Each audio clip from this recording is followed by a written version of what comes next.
はい、皆さん、こんにちは。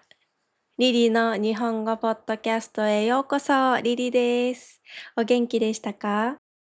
はい、このポッドキャストでは、自然な日本語で日本の文化や日常のことについてお届けします。はい。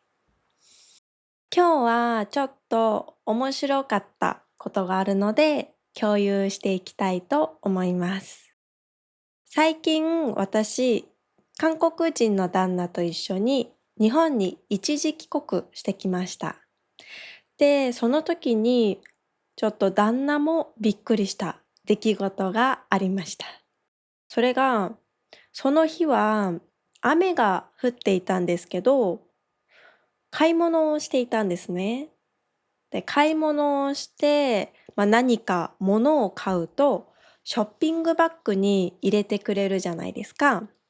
そのショッピングバッグに雨が降っているからビニールのカバーをかけてくれたんですね。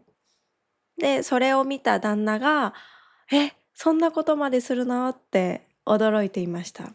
はい。で、その時、私も思い出したんです。昔、アパレル店員をしていたことがあるんですけど、当時も雨の日は必ずこのカバーをお客さんの袋にかけていました。うん。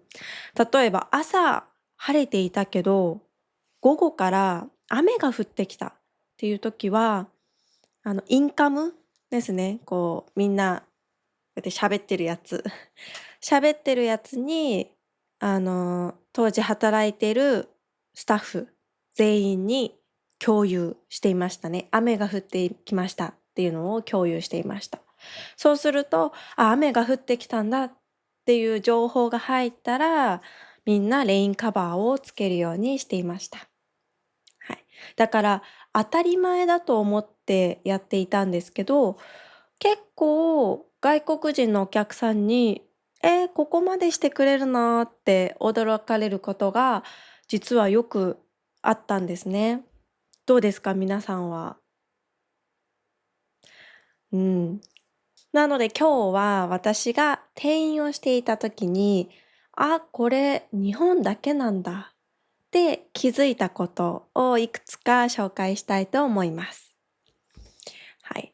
で、さっき言ったビニールカバー、ショッピングバッグにかけるビニールカバーは、正式にはレインカバーとか呼ばれたりするんですけど、雨の日にお客さんが商品を買って持って帰るとき、袋が濡れないようにかけるビニールのカバーですね。はい。だから、レジで会計した後に必ずこのカバーをかけていました。うん、特に指示があるわけじゃないです。もう雨が降ってきたからレインカバーかけてくださいっていう指示があるわけではなくて、もう当たり前の作業として体に染みついている感じですね。もう当たり前っていうのが体で覚えている感じ。うん。もう無意識にできる状態ですね。うん。でもこれって今よく考えたらすごいことだなと思うんですね。だって中身はただの服と言ったら変ですけど、服とか雑貨ですよね。多少濡れても別に困らないのがほとんどかなと思うんですね。なのにお客さんが持ち帰る間絶対に濡れないようにっていう気持ちで、わざわざこのカバーを用意しているわけじゃないですか。なので、当時外国人のお客さんに聞かれたことがあります。「え、これなんでそこまでしてくれるの？そういうサービスなの？」って言われたんですけど、うーん、サービスと言ったらサービスですけど、サービスというより私は相手に気持ちよく持って帰ってもらいたいとか、家に帰った時ね、濡れていたらちょっと嫌な気分になるじゃないですか。せっかく新しい服を買ったのに、雨に濡れていたら少し気分が落ち込みますよね。なので、そういうね、気持ちよく持って帰ってほしい。ずっと家に帰ってもルンルンな気持ちでいてほしいっていう気遣いに近いのかなと私は思いますね。正直日本にいた時は、これが特別なことだって全然気づいていませんでした。うん。もう雨の日にレインカバーをかけることも、商品を丁寧に畳むことも、例えば少々お待ちくださいっていうのも、全部普通の接客だと思っていたんですね。でも、私自身外国に住んでいたりすると、だんだん日本の接客って、なんかもう相手を困らせない、不快な思いをさせない、嫌な気分にさせないということですね。もうそういうことにすっごく神経を使っているんだな、そういう文化だなと思うようになりました。しかもそれ、誰かに言われたからやる人もいるかもしれません。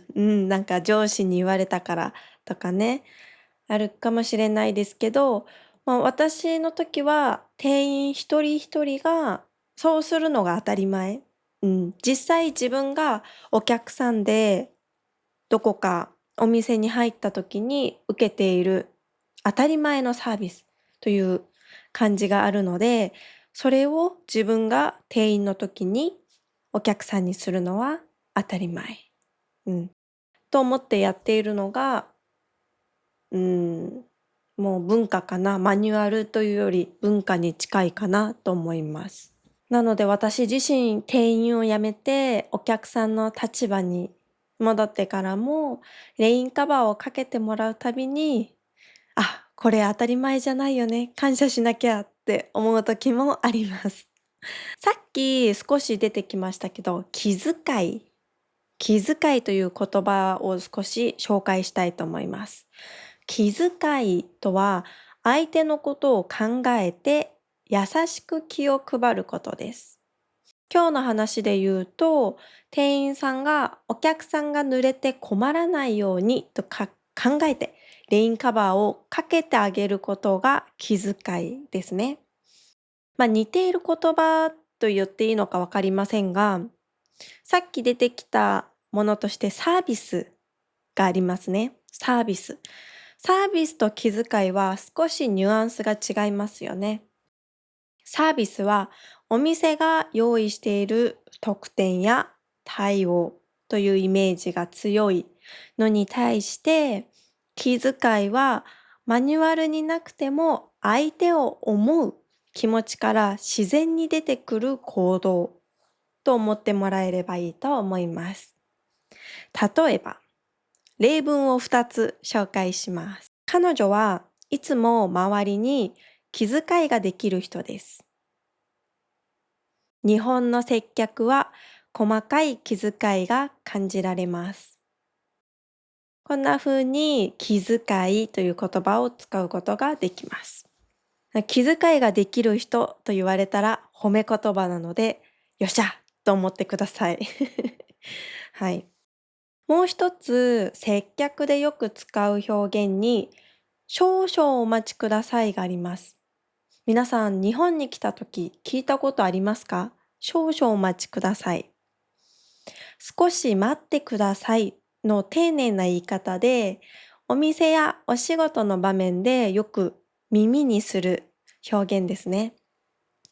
例えば、レジで会計をしているとき、店員さんが少々お待ちくださいと言ったら、ちょっとだけ待っていてくださいねという意味ですよね。あともう一つ、接客の場面でよく聞く表現に、恐れ入りますがあります。これは、すみませんがをもっと丁寧にした言い方で、お客さんに何かをお願いするときや、少し言いにくいことを伝えるときに使います。例えば、こんな風に使います。恐れ入りますが、少々お待ちいただけますでしょうか？恐れ入りますが、こちらにサインをお願いいたします。どちらもお客さんにお願いをしていますね。少々お待ちくださいだけよりも、さらに丁寧でお客さんへの敬意がこもった表現になります。日本のお店ではこういう丁寧な言い方が出てくることが多いですね。さて、ここまで聞いてくださった皆さんに質問です。皆さんの国では雨の日にお店でお買い物をしたらこういう気遣いってありますか？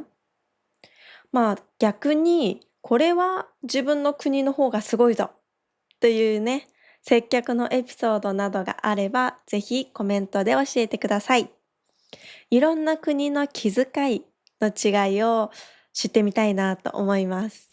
今日はね、レインカバーから見えてきた日本の気遣いについて話しました。